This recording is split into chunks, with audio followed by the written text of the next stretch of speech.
Like a plan. Good deal. Okay, we're live.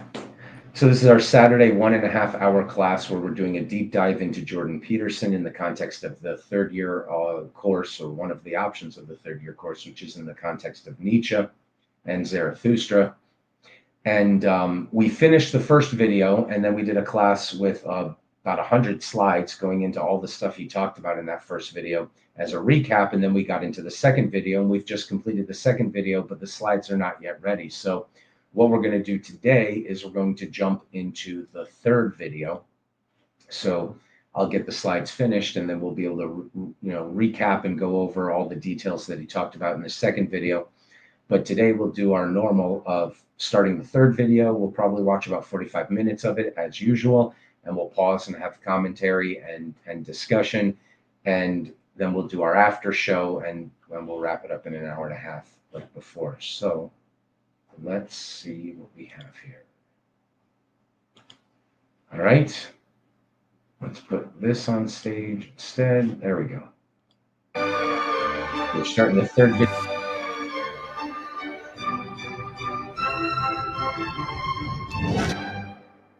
I'm really looking forward to this lecture, not like I wasn't looking forward to the other ones, but the stories that I want to cover tonight, one of the things that just absolutely staggers me about them, especially the story of Cain and Abel, which I hope to get to, is like it's so short, it's unbelievable. It's like 10, 11 lines. There's nothing to it at all.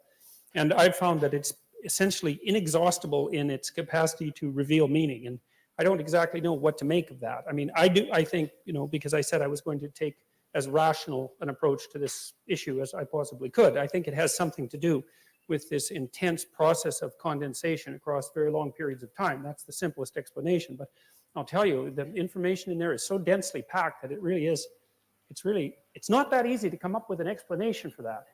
Not one that I find fully compelling. I mean, I do think that the really old stories, and we've been covering the really archaic stories in the Bible so far, I think that one of the things that you can be virtually certain about is that everything about them that was memorable was remembered, right? And so in some sense, and this is kind of like the idea of Richard Dawkins' ideas of memes, which is often why I thought that Richard Dawkins, if he was a little bit more mystically inclined, he would have become Carl Jung, because their theories are unbelievably similar. The similar of meme and the similar of the idea of archetype of the collective unconscious are very, very similar ideas, except the Jungian idea is far more profound in my estimation. Well, it just is. He thought it through so much better, because Dawkins tended to think of meme as sort of like a mind worm, something that would infest a mind and maybe multiple minds. But he never really I don't think he really ever took the idea with the seriousness it deserved. And I did hear him actually make a joke with Sam Harris the last time they talked about the fact that there was some possibility that the production of memes, say religious memes, could alter evolutionary history. And they both avoided that topic instantly. They had a big laugh about it and then decided they weren't going to go down that road. And so that was quite interesting to me. But the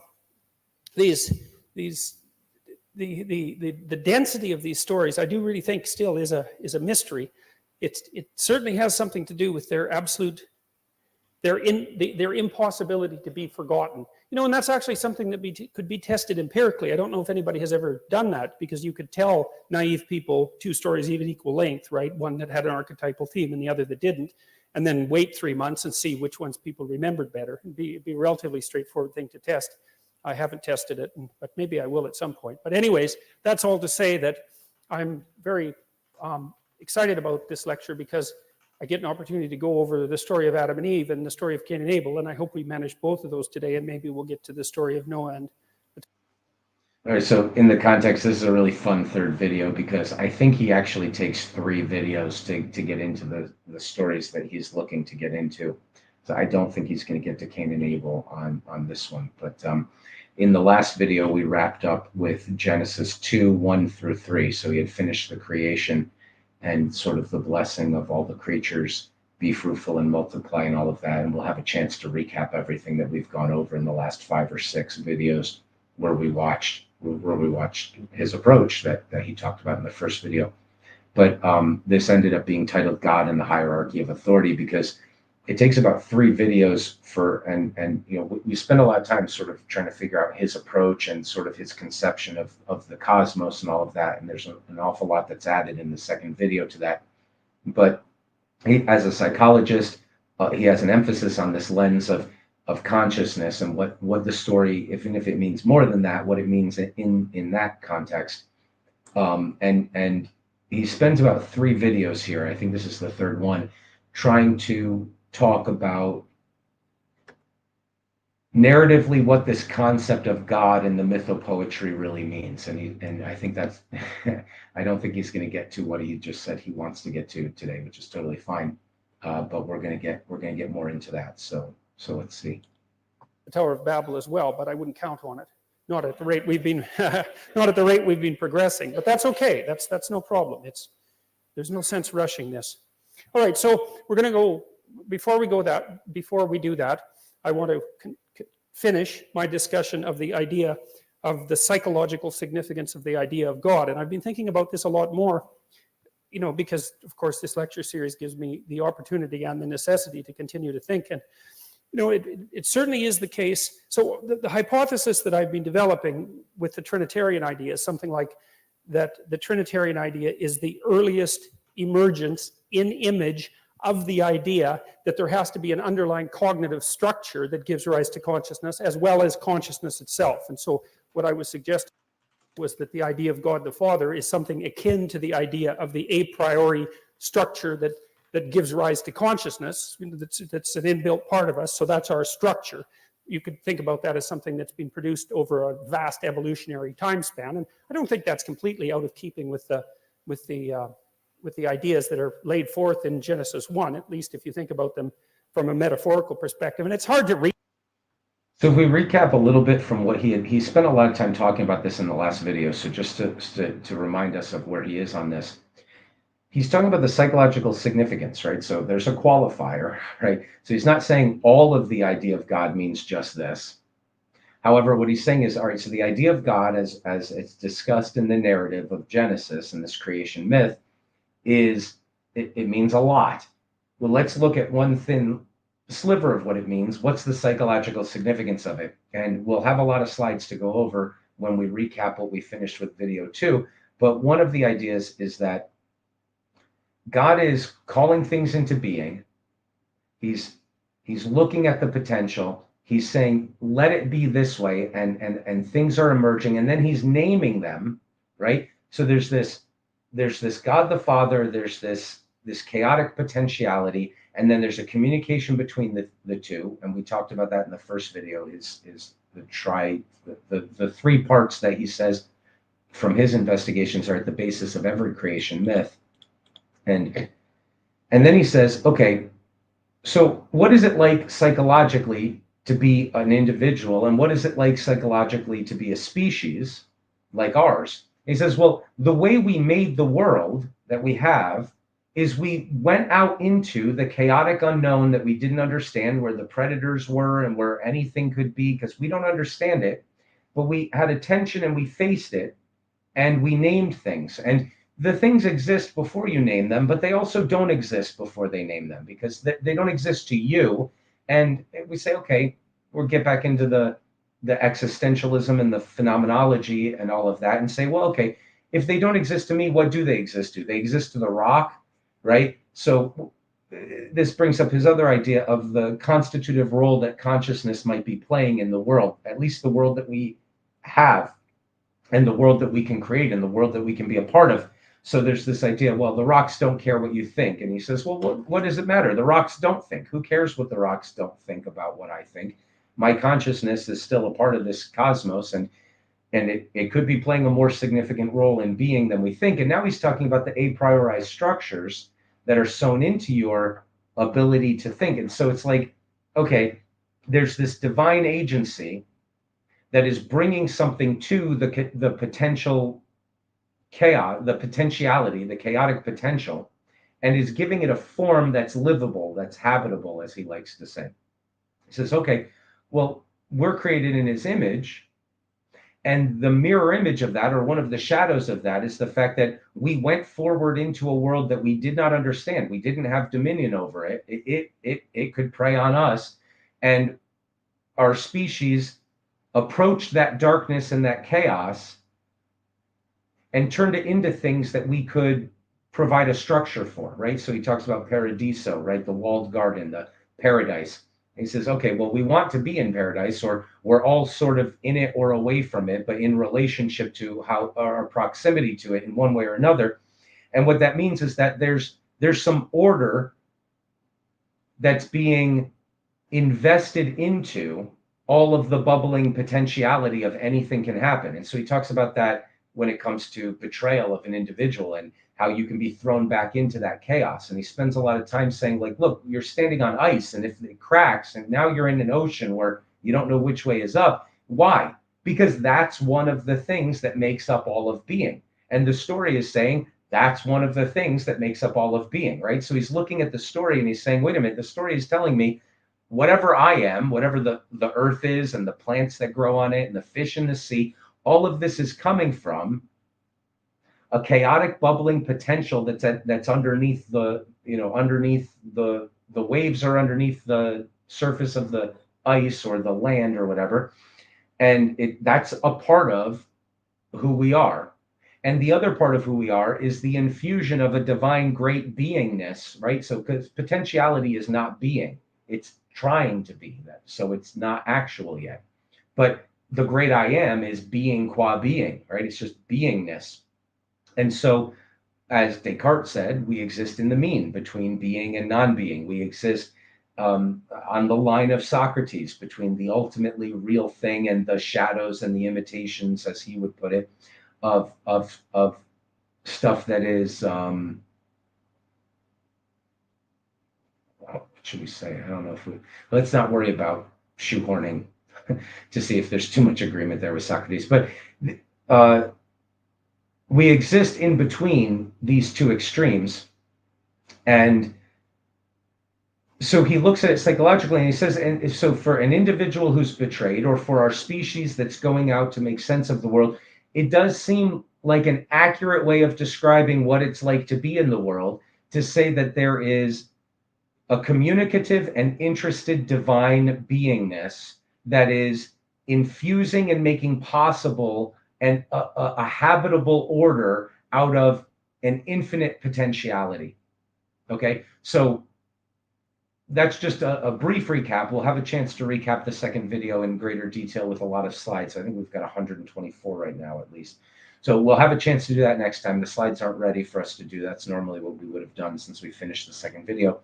But that's to remind us of where that all left off as he finished Genesis 1 and started Genesis 2. And so let's let him continue in the third video now. Read them literally, because I don't know what, there's an emphasis on day and night, but the idea of day and night as 24-hour diurnal, daytime and nighttime interchanges that are based on the earthly clock seems to be a bit absurd when you first start to think about the construction of the cosmos. So it just doesn't seem to me that a literal interpretation is appropriate. And I mean, it's another thing that you might not know, but many of the early church fathers, one of them, Origen in particular, stated very clearly, this was in 300 AD, that these ancient stories were to be taken as wise metaphors and not to be taken literally. All right, I'm sorry. I have a question for those of you who are actually in the live stream here and not just watching on video. We had said before, especially with the first video, as we were looking at how he's going to approach these stories, and we won't recap all of that, but the meaning that can be taken out of narrative, and that the appropriate language for characters and personalities is the language of narrative. We won't rehash all of that. We've done 12 videos and we've spent a lot of time talking on it. But what we said was that essentially what Peterson's doing for this project, and this doesn't tell you what he thinks about materialism or literal religious beliefs, he actually is quite admirably and consistently putting that question off to the side. What he's saying is, to the literalists, okay, fine, it's literally true. Look how much more profoundly true it is than that. So of course it's also literally true. And to the Dawkinite types, he's saying, well, of course it's not literally true. You've got your isotope measurements and all of that. Of course it's not that. Look how much more profoundly true it is than that. And then he's able to stick in this. However, right now he's addressing some of the literalist approach. And he's saying, look, if the only way you're going to read this story is that way, you might be missing out on a lot. However, the question for you is this. People have heard of Answers in Genesis and Institute for Creation Research, and all of these people who are out there. There's in Kentucky or Kansas, I think, there's a big Noah's Ark that they built to size. It's a museum you can go through. And essentially, these are people who believe that the Genesis record should be read as a scientific textbook, that what it's saying is, literally the case, that this is exactly how nature took its present form in exactly this way. And it's their belief. Now, what's interesting about this, that Peterson has noticed as well, is that the premise of their approach seems to be something like the objective scientific way of understanding things would be the ultimate way of understanding. That would be the ultimate kind of truth, which they have in common with the evidentialist deniers of the Bible, right? They say, well, of course, that's the ultimate truth. And we know that the Bible's wrong in that way. So to act with the Bible, it might be good for poetry or distraction or art or maybe a kind of emotional inspiration, but it's not telling you truth. Right? This is the whole question on truth. This is why we're looking at these pragmatists and we're looking at this phenomenology, all in the context of the existentialism of Nietzsche. There's this battle about truth and its nature here. And so Peterson's talking about truths to live by and stories that tell you about who you are and what you need to relate to, be it as we get into history, the community and the family, or be it nature and the divine.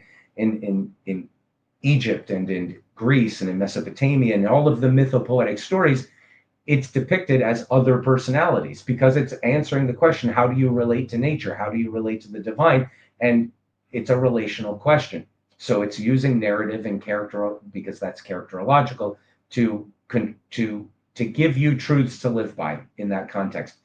What's interesting is that the Dawkinite, well, again, we're never picking on Dawkins here, but the Dawkinite types of people who say, well, show me the evidence, the science proves this isn't how it happened, and the literalist, fundamentalist Christian types both share the belief that the ultimate truth would be a scientific, measurable kind of truth, which, of course, scientific is extracting from the conversation all consideration of subjects. It's the exact antithesis of a narrative language, right? So, I mean, we've talked about this before because Peterson's been addressing this directly in the first two videos, but it's relevant here. And what I want to get to is this. While making the slides, I was considering adding the fundamentalist, literalist. There's a guy named Henry Morris who's kind of the godfather of all these scientismist fundamentalist Christians, right? Because again, what I should have finished my sentence was the evidentialist critics of the Bible and the fundamentalist literalists believe that that's the ultimate kind of truth, which is different from this existentialist phenomenologist approach that Peterson, as a child of Nietzsche, is taking to all of this. So the question is, would anybody be interested in adding some slides in about some of these other approaches to Genesis? So in the 1970s, sort of the godfather of all of these creationists was a guy named Henry Morris, and he wrote a book called The Genesis Record. And in it, he reads Genesis in a very literalist way, also in a very impressive way in a lot of ways. And he takes the Hebrew, he's looking at the Hebrew and all of that, and he's translating what the text says into a translation of Genesis. And if I can remember Genesis 1:1, it's something like, I won't get it right now, but it's something like, the immaterial, timeless Godhead called into existence the space mass time continuum. And so that's how he translates it, but he does it by looking at every single Hebrew word in it. And essentially, you can see how his approach is, well, the ultimate truth would be this scientific kind of truth. And I think that the Bible is true, right? So, of course, the fundamentalists and the challengers, the Dawkinites, they disagree on whether or not the Bible is true, but they agree that that would be the ultimate kind of truth. And what Peterson is saying right now is, look, most of the time that people have read the Bible, they read it in this narrative way that I'm talking about, which means it could be objectively true. It might not be objectively true. We're not that interested in that. We're interested in the letter from the personality that is the divine telling us who we are in this story of being, right? And so it's talking to characters and to subjects, which is the one thing you have to first take out of all scientific conversation. Is your whole mission is to use the method of science to pull you kicking and screaming away from your subjective experience towards something like an objective truth.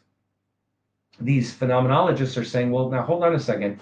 I'm a personality and I'm a character in being. So if we're going to explain nature and the cosmos, how are we going to do that by getting rid of this obviously significant thing of consciousness and what it's like to be in the thing in the first place?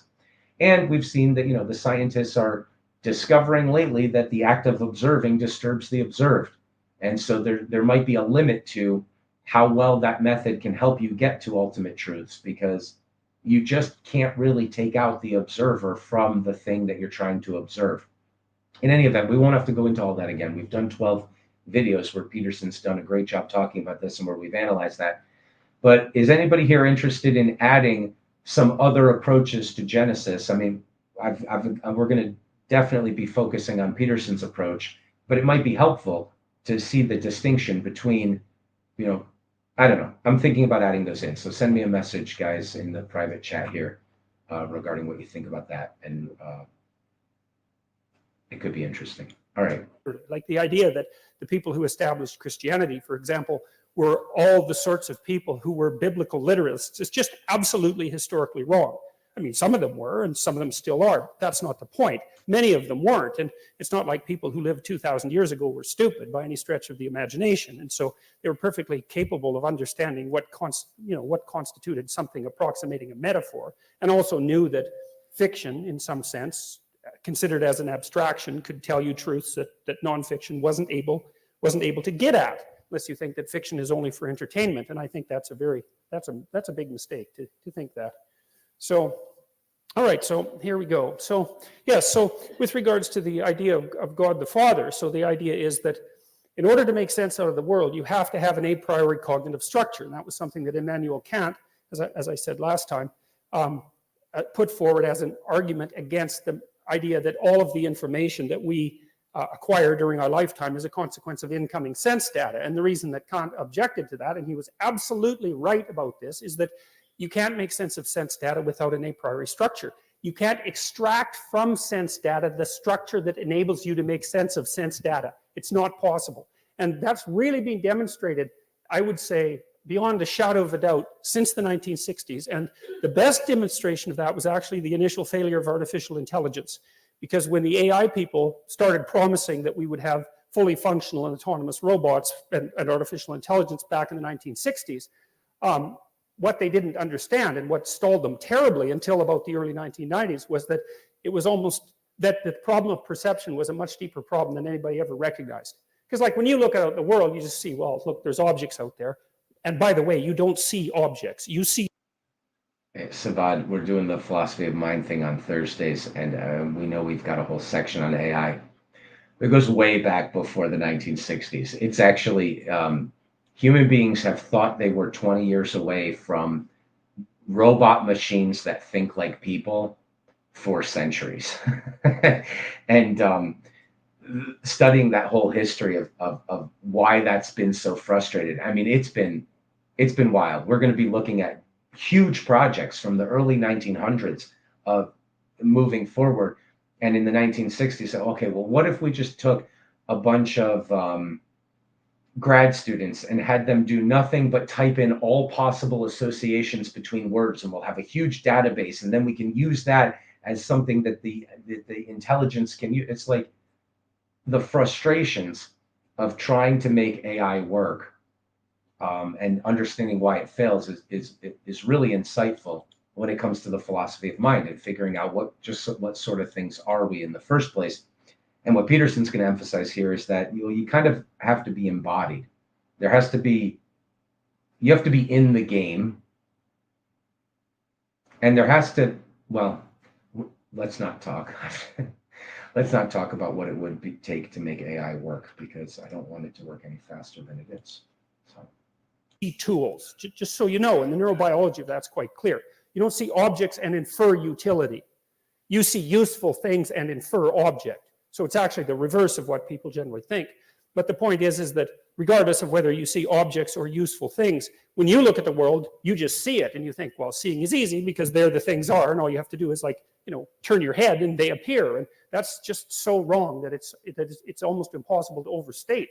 Like the problem of perception is staggeringly difficult. And one of the primary reasons that we still don't really have autonomous robots, although we're a lot closer to it than we were in the 1960s, is because it turned out that you actually have to have a body. You have to have a body before you can think. And even more importantly, you have to have a body before you can see, because the act of seeing is actually the act of mapping the patterns of the world onto the patterns of the body.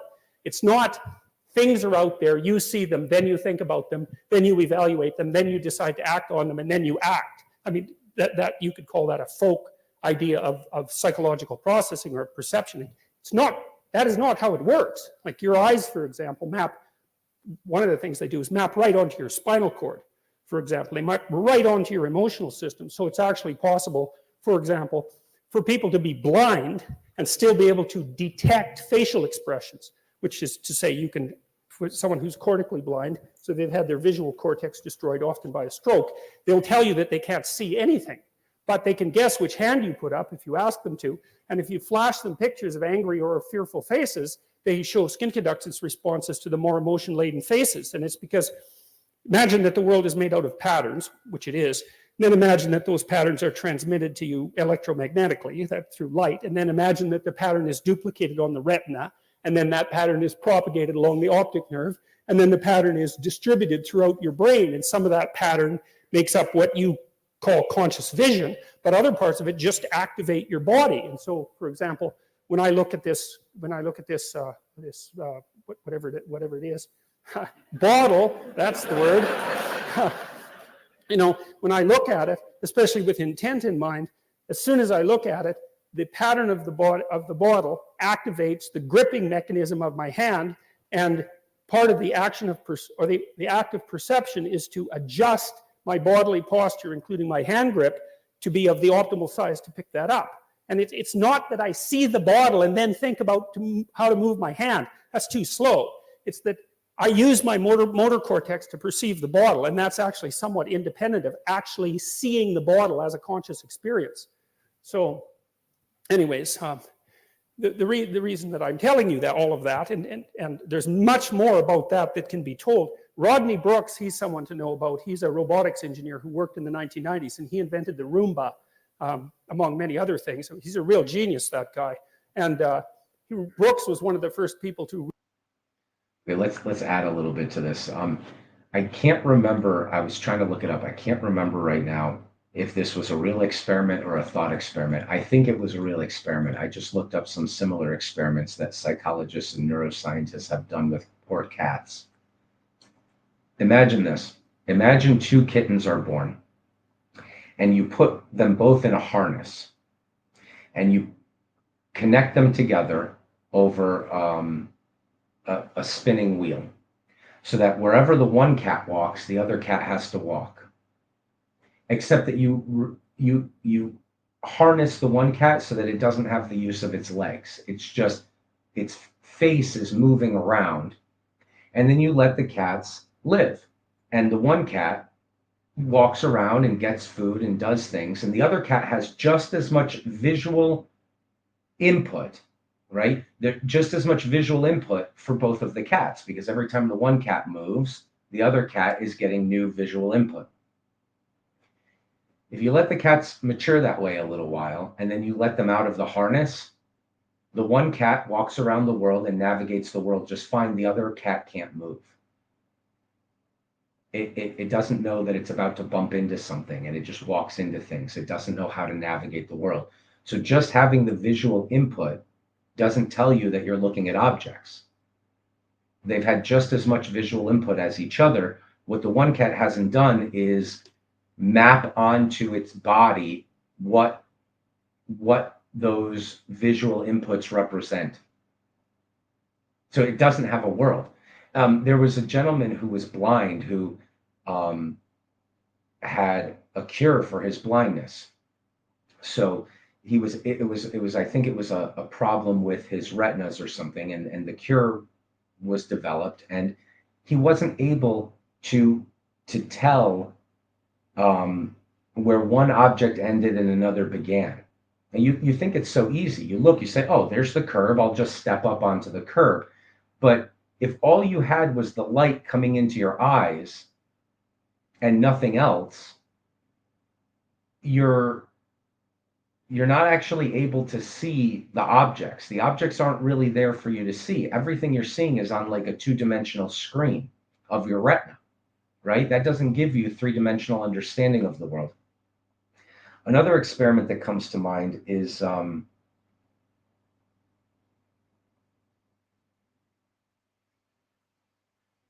shoot, what was it? So it has to do with the third point on this. It's got to be mapped onto you.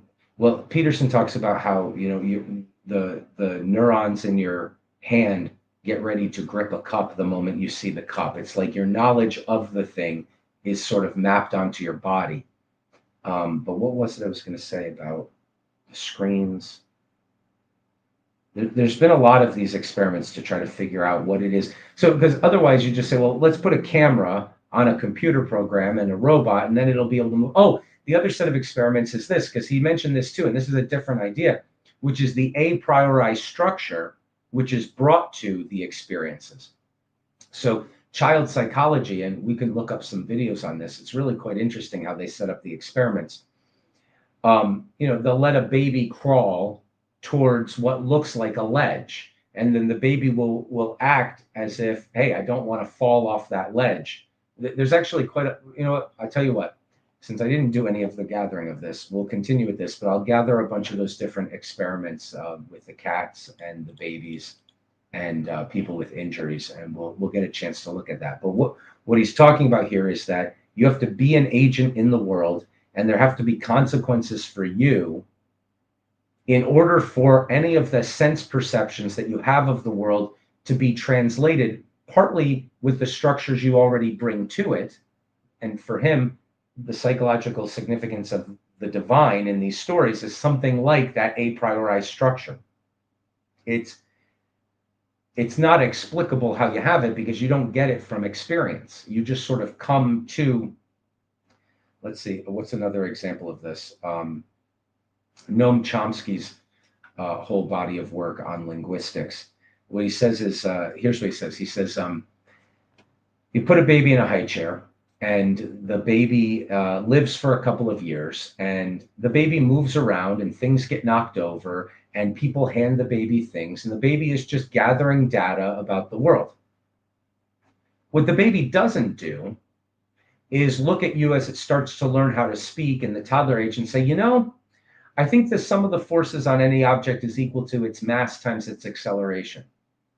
Like, that would be crazy. Well, what kind of a genius baby would be able to figure that out? He says, but wait a minute, he's been receiving all sorts of data.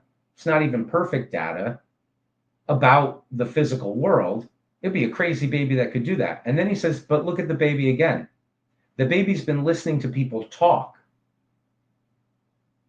And then the toddler puts S's at the end of the words if they've been learning English to make them plural. And sometimes they do that inaccurately, but they figure out the rules of language, even though they've had less perfect evidence of how language works. Right? That's like a miracle. Noam Chomsky's like, that would be like a baby saying the coefficient of static friction is always higher than the coefficient of kinetic friction. The baby has had accurate data about the physical world, but doesn't understand those laws. But the baby has had inaccurate data about how language should be used and develops the rules of grammar. He says, I think they're just written into the baby. That was part of his evidence for the idea that we come to the world with certain structures that we force the data into those structures, right? So that would be the a priori innate structure. And part of the picture of the idea of God, just the thin sliver of it that's the psychological significance is, he said a few things in the last lecture. He said, it's that which divides the light and the darkness. It's that which is naming things, right? This logos idea of saying, okay, I've wrapped my head around this concept. This is cat, this is dog. He says, well, that's mirror image reflected in the development of us as consciousnesses as we grow from small children into adulthood. Our conceptions of things. They're not just the things are there and now I'm collecting the data of them. I'm also giving them names. They mean something to me, and I'm bringing to these experiences the significance of the things, and then that gives them their significance to me. And the rocks don't have an alternative significance, so I don't know where you're standing to say that they have another significance besides that. But all of the significances they may have are at least from signifying creatures. All of their purposes are from purposing creatures. So, and that's us in the image of God. So let's see what he makes of that. We won't go any further on that. Let's just see what he makes of that as he's going forward. But he's talking just psychologically right now, and he's trying to inform us of the fact that we think we look around and see objects, but we don't. We see tools, we see obstacles, we see impediments to our goals, we see aids and potential benefits to our goals, and then we're completely blind or mostly indifferent to 99% of what we're seeing. There's all sorts of data input that's coming into you, and you're just blind to it, right? It's like how many this can happen to somebody psychologically. You can become fixated if you're maybe a schizophrenic or something on patterns that aren't really significant to a well-constituted person with an aim, and suddenly other things shout out at you as significant. Why'd that person whisper? Why'd they give me that look? Like you're seeing things that aren't relevant as if they're really significant, and then making up how important they are. So what does that mean? It means all of life is completely unlivable if there isn't this kind of a structure, which is a relationship between three things: your a priorized structure, the world that's external to you that you're getting data input on, and the logos relationship between them of the naming and the conversation. So he's not saying let's reduce the Bible into, hey, I can decode it and that's all it means. He's saying no, it means a lot more than that. But it's supposed to be a story about everything and the origin of everything, and part of everything is my consciousness. So let's see how it applies to that, and sort of that's the milieu in which he's speaking right now. That's the framework actually of what he's putting forward here. Really point out that to be able to have a machine that perceived well enough to work in the world, that you had to give it a body, and that the perception would actually be built from the body up rather than from the abstract cognitive perceptions down. And so, well, that turned out to be the case. And Brooks built all sorts of weird little machines in the 1990s that didn't even really have any central brain, but they could do things like run away from light. And so they could perceive light, but their perception was the act of running away from light. And so perception is very, very, very tightly tied to action in ways that people don't normally perceive. Anyways, that's all to say that you cannot perceive the world without being embodied. And you're embodied in a manner that's taken you roughly 3.5 billion years to pull off, right? There's been a lot of death as a prerequisite to the embodied form that you take.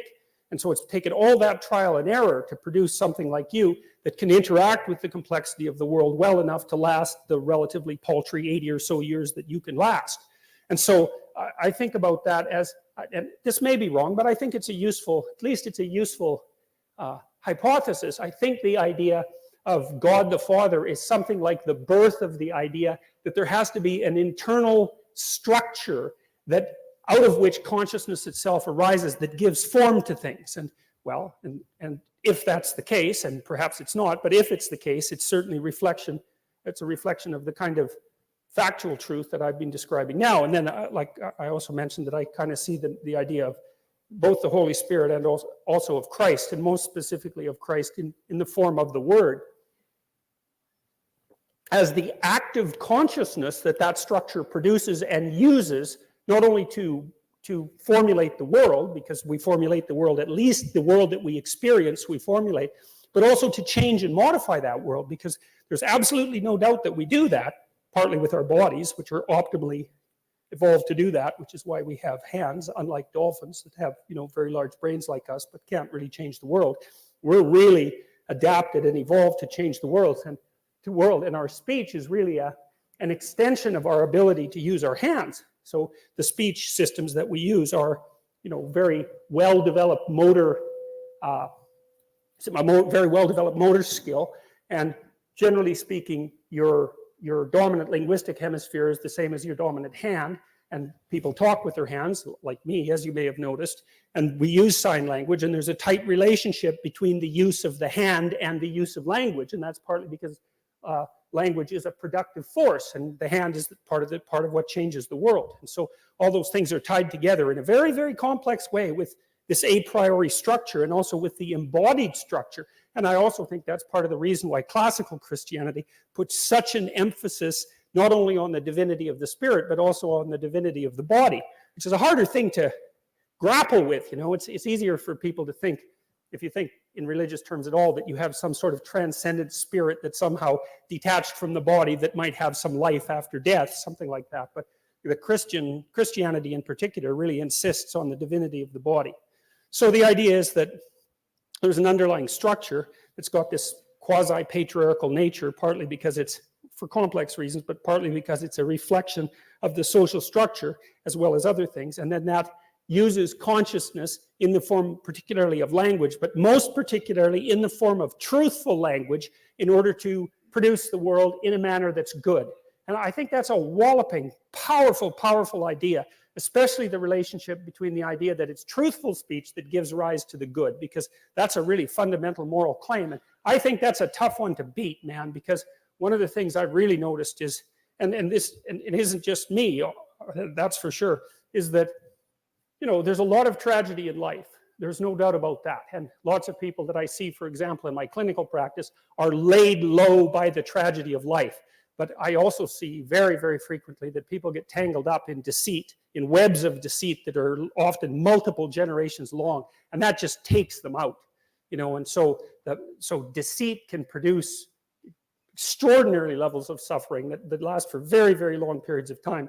And that's really a clinical truism, because Freud, of course, identified one of the problems that contributed to the suffering we might associate with mental illness with repression, which is kind of like a lie of omission. That's a perfectly reasonable way to think about it. And Jung stated straight out that there was no difference between the curative psychotherapeutic effort and supreme moral effort, including truth. Those were the same thing as far as he was concerned. And Carl Rogers, another great clinician who was at one point a Christian missionary before he became more strictly scientific, he believed that it was in truthful dialogue that clinical transformation took place. And and of course, one of the prerequisites for genuine transformation in the clinical setting is that the therapist tells the truth and the client tells the truth, because otherwise, how in the world do you know what's going on? How can you solve a problem when you don't even know what the problem is? And you don't know what the problem is unless the person tells you the truth. That's something really to think about in light of your own relationships, because if you don't tell the people around you the truth, then they don't know who you are. And maybe that's a good thing, because, well, seriously, people have reasons to lie, right? I mean, that aren't trivial. But it's really worth knowing that you can't even get your hands on the problem unless you formulate it truthfully. And if you can't get your hands on the problem, the probability that you're going to solve it is just so low.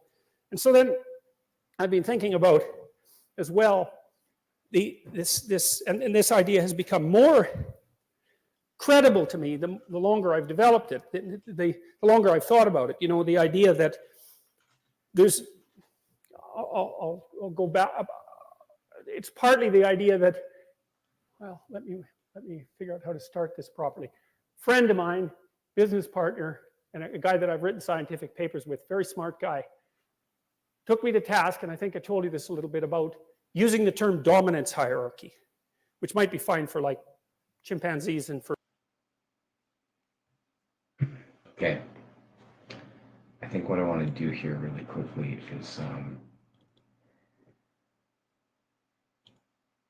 change this and then remove that. And what we're going to do is we're going to pull up a different Jordan Peterson video here that's 13 minutes long, and that is going to expand upon what we just talked about. And it's from a younger age, when he was younger. I think it was on Canadian broadcasting, like a public access thing. Well, now I'm going to tell you this story.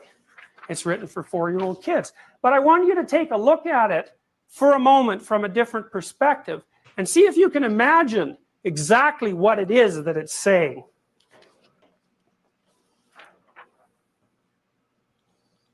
There's no such thing as a dragon. Well, we all know that, right? A dragon is a fictitious creature. Reptilian, terrible, lives forever, breathes fire, hoards gold. Strange combination of attributes. Why would something terrible and ancient hold a treasure?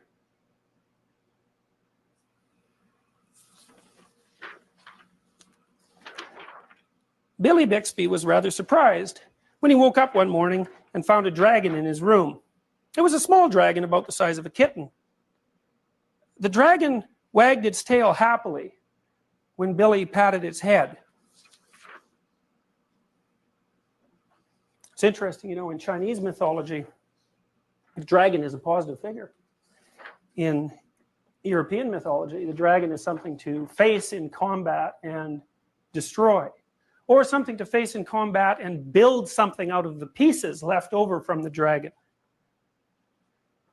Billy went downstairs to tell his mother.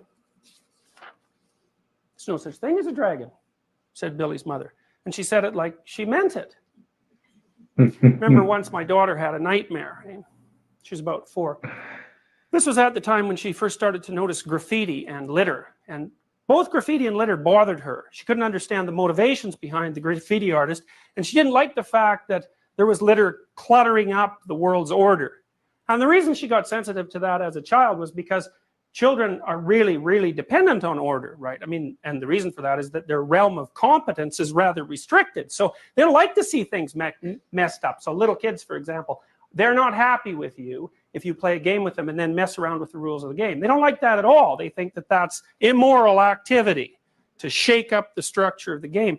Well, anyways, while she was pondering all this, she came into our bedroom one night and said, "Dad, I had a nightmare." Now, we all know, right? Nightmares aren't real, just like dragons. Dreams aren't real. Of course, which raises the question of why in the world you'd bother having them 6 or 7 hours a night every single day of your life, and why they're a recognized feature of animal behavior all the way down to the amphibian level.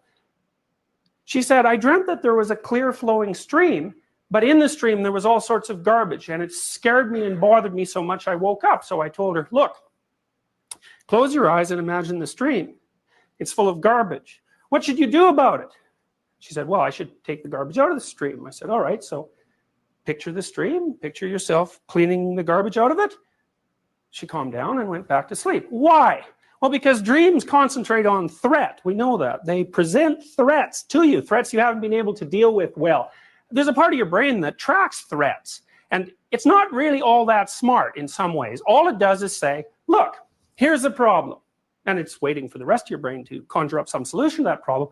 And if it doesn't conjure up a solution, then it just presents the problem over and over and over and over and over. So people who have post-traumatic stress disorder, for example, who've been really upset by their contact with something unexpected, dream about the same tragedy forever until they solve it.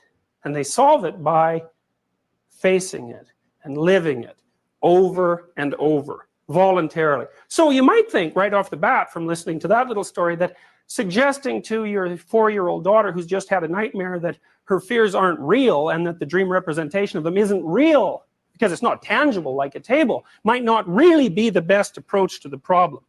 So you see, Billy, he's pretty much got it right off the bat, right? The dragon wagged its tail happily when Billy patted its head. Billy went downstairs to tell his mother. "There's no such thing as a dragon," said Billy's mother, and she said it like she meant it.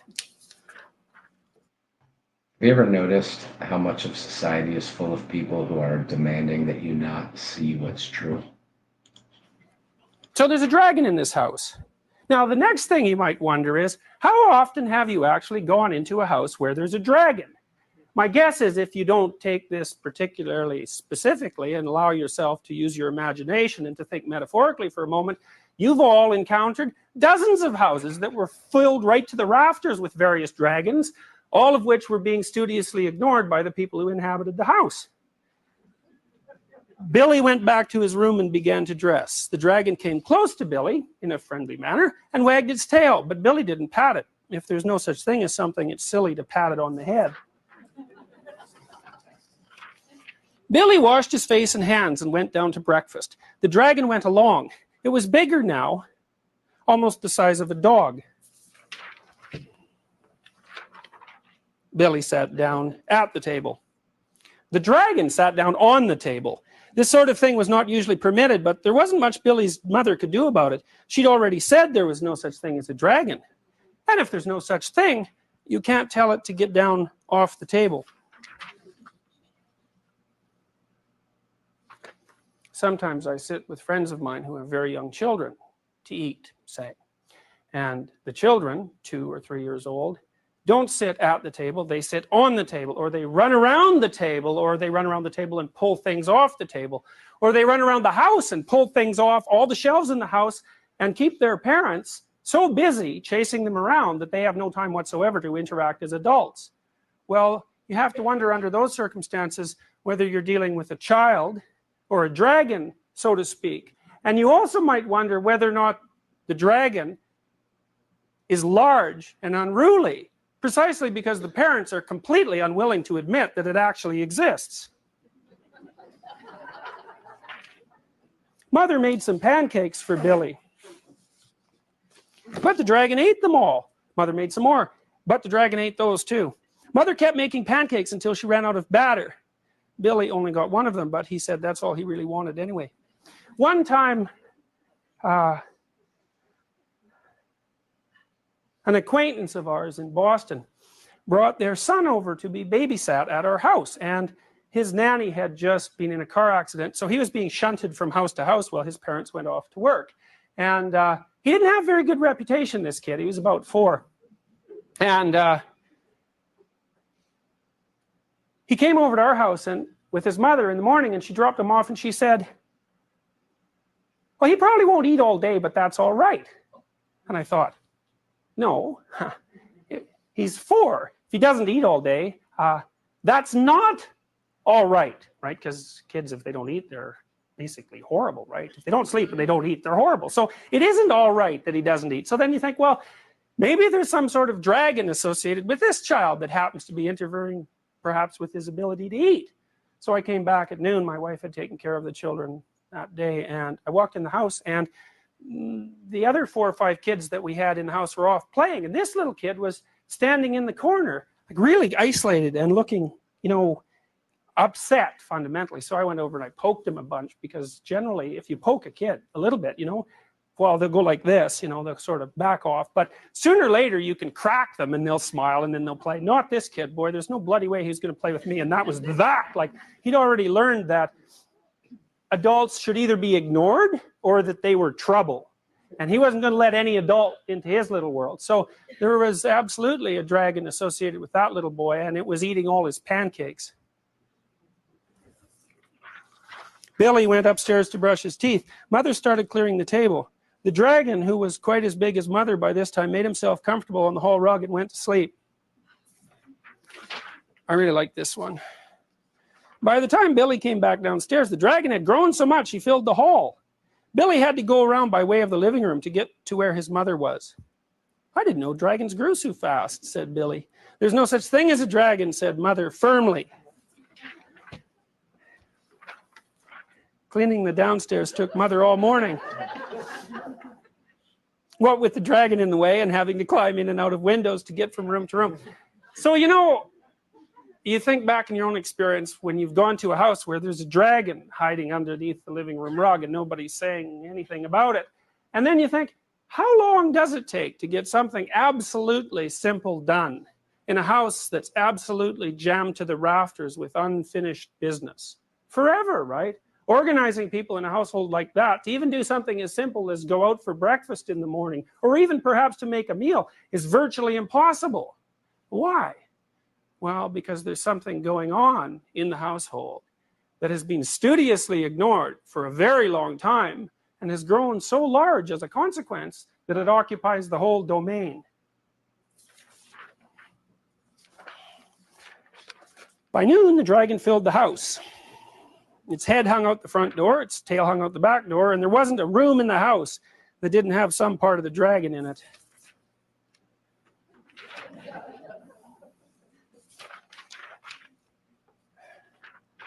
When the dragon awoke from his nap, he was hungry. A bakery truck went by. The smell of fresh bread was more than the dragon could resist. He ran down the street after the bakery truck. The house went along, of course, like the shell on a snail.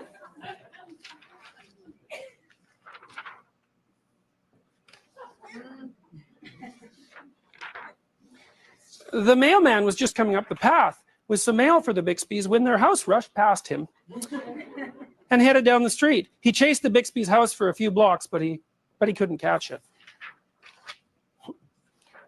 When Mr. Bixby came home for lunch, the first thing he noticed was that his house was gone. Luckily, one of the neighbors was able to tell him which way it went. You know, that sort of thing happens to people not infrequently too, right? They're not really looking around much at what's going on, and they come home from work one day and their house is gone. And what does that mean? Well, maybe their children have become completely alienated from them, or maybe their wife has decided suddenly, but of course not so suddenly, to leave. Why? Well, according to this story, it's because something ignored was growing in the house. Mr. Bixby got in his car and went looking for the house. He studied all the houses as he drove along. Finally, he saw one that looked familiar. Billy and Mrs. Bixby were waving from an upstairs window.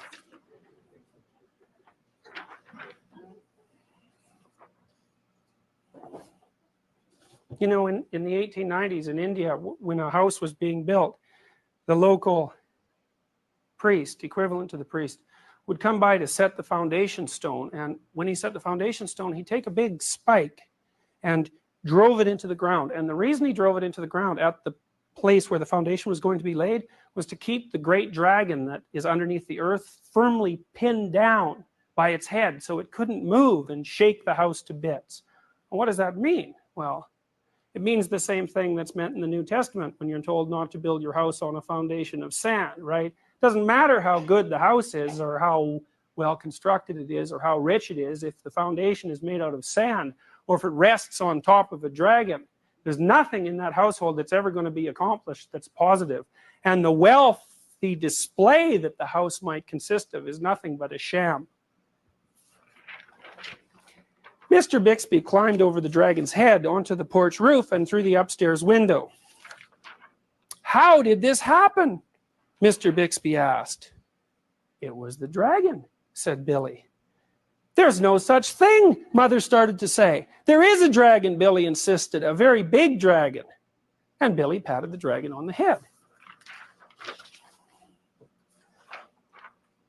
The dragon wagged its tail happily.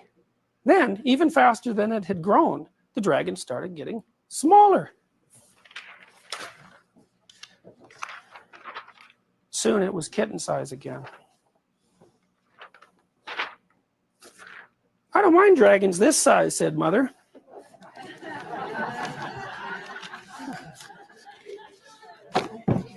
Why did it have to grow so big? I'm not sure, said Billy, but I think it just wanted to be noticed.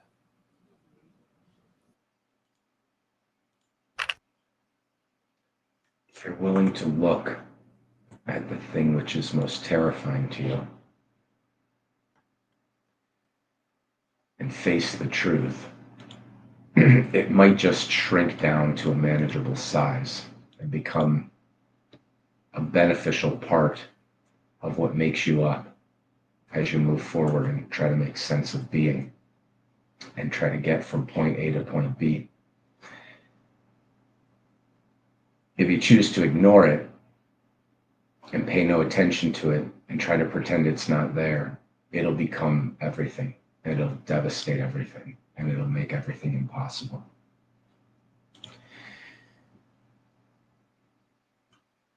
I apologize for not having the slides for the second video finished to do the recap for that, but I think this was a useful way of starting to jump-starting the third video in this class that we're looking at Jordan Peterson's psychological significance of the biblical stories. So what we're going to do now is what we always do, and we're going to end and have our after conversation that's unrecorded. And we will finish the recap of video 2 next week. And then we will get back into Peterson's start. We keep stopping him from starting, but when he was talking about the truth and the necessity for creation itself and for a world that you can look at and that God can look at and say, this is exceedingly good, that it requires attention and honesty and not distraction from the reality. The ancient horrible truth contains a treasure. So we'll let him continue with that idea in 2 classes. And in next class, we'll finish the recap of the second video. And then he's going to take it away on that. He has quite a lot of very interesting things to say, including his conversation about experiments done with rats, and rats when they see a cat and something that's too terrifying to look at, and how they approach something like that. So we'll jump into that in the next 2 classes. So we'll end the live stream now and we'll go into our after conversation.